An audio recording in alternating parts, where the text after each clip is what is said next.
Well, good Tuesday morning, everybody. It is the second day of February, and it's Tuesday, as I said. Today's scripture, though, we are going through Holy Week. Remember, Palm Sunday, of course, was the triumphant entry that we did a few days back. Where we're at in the story of the final week is Wednesday. So it's Tuesday, our time, Wednesday, Jesus' time. All right, just so we know that. So this is taking place on Wednesday of Holy Week. And so we're starting chapter 22 today. We ended up with chapter 21, and we had all that stuff about end times, and we'll talk about it as we go through this. So we are getting into 22. We're going to look at the first 6 verses, verse 1 through 6 is what we're going to look through today. Okay? Now the festival of Unleavened Bread, which is called the Passover, was near. The chief priests and the scribes were looking for a way to put Jesus to death, for they were afraid of the people. Then Satan entered into Judas, called Iscariot, who was one of the 12. He went away and conferred with the chief priests and officers of the temple police about how he might betray him to them. They were greatly pleased and agreed to give him money. So he consented and began to look for an opportunity to betray him to them when no crowd was present. Okay, so they're afraid of the people. That's first, that they want to deal with Jesus, but they're afraid of the people. But right out of the gate, before we get to that even, it nails down and it reminds us of something that's very, very important, that all of this is taking place during the time of Passover. And there is the very real emphasis on the symbolism of this, Jesus being the new Passover lamb. And if you remember, without getting very arduous and belabored about reminding you about the origin of the Passover celebration, which is still celebrated by the Jewish people to this day, without getting into that too much, it's in Exodus, of course, and it's coming out of Egypt and the whole thing with the plagues, and this is the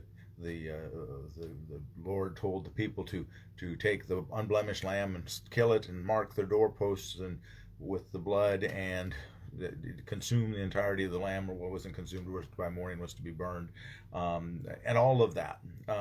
And that what would happen was that the angel of death would pass by those that were protected by the blood of the lamb around the doorpost. Okay, so that's where this story comes from. If you want to read about it, go right ahead, go back to Exodus, and see the story.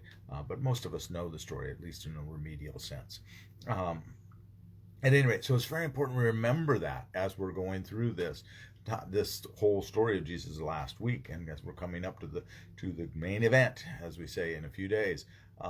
So here we remember that, and it's a very good reminder that as long as we stay under the protection of the blood of the Lamb, we too will live.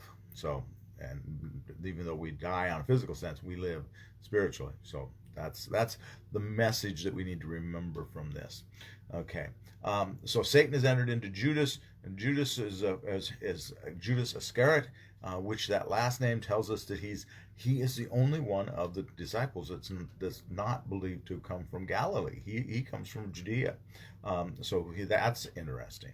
And you had Simon the Zealot that we talked about before, but I've presented before that I've read different things, and I think that it's a reasonably good assumption that perhaps Judas was also a zealot. So he was he was kind of hot-blooded, for want of a better word. At any rate, so Judas has agreed with the officials to betray Jesus. So he's looking for a way now, a place to betray him. And of course, we know that's coming, and we know that Jesus has been going up to the Mount of Olives every night to sleep, and so he's kind of had a pattern. He's not really hiding too well. He's not sneaking around in that regard. He's doing the same thing day after day.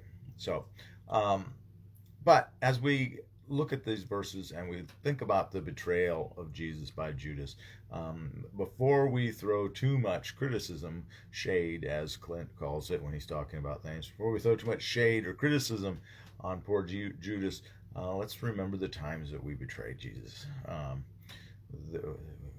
There's many different ways that we do it, not the least of which is that we don't rise to the defense of our Christian faith when Christianity is being challenged at every stop and turn, and even within Christianity when we see Christianity being betrayed by those of us that are supposed to be Christians.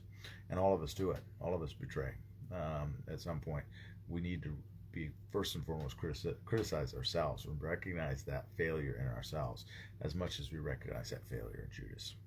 So with that, we're going to be a short one today. Tomorrow we're going to jump into talking about the preparation for the Passover. So with that, have a very blessed day, but do think about it as you go about the day. Did I betray Jesus here? Did I stay under the doorposts of the protection of the blood of the Lamb? Those are your two things to think about, I guess, today. All right?